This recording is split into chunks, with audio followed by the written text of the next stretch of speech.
the day that event is over, or are we just in a transition period? What's your thoughts on that? I really think it depends on your organization. One of my clients they're putting on a gala event and they just sold out. And their top table was 25,000. So, I really think it just depends on, your particular organizations. There are some that struggle. I sit on the board of an organization that we're struggling to sell tables to our events. So I just really think it just depends on your strategy and who you are and the kinds of people that you're able to get on your table sales committee, because that's really what it's all about. If you're relying on staff to sell tables, it's not, it's really you're gonna struggle, it's gonna be tough. But if you can really get a great group of people who are doing your table sales, they're really motivated, they love to do it, they love to get out there and sell tables, then you'll have a really successful event. I agree. I don't think there's an overall, yay or nay to it. It really depends on the organization and probably depends more on the supporters of the organization. The way I look at those kind of events is really twofold. One is, do you have a machine behind it?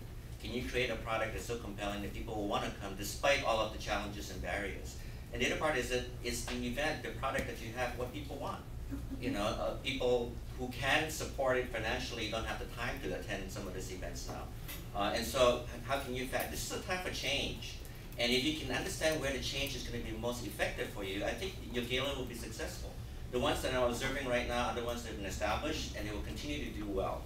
This might not be the time to launch a gala if you don't have the machine behind it and you don't know what your supporters are interested in. So that's something to evaluate on a case by case.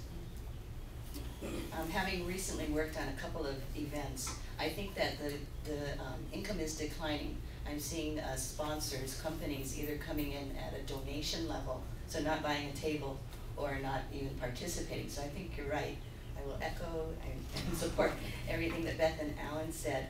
And the other thing is, think about the appropriateness of an event, especially if it's a newer event.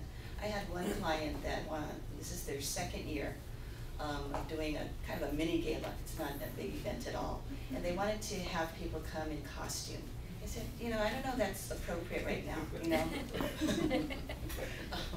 and so we really had to rethink how we would present that.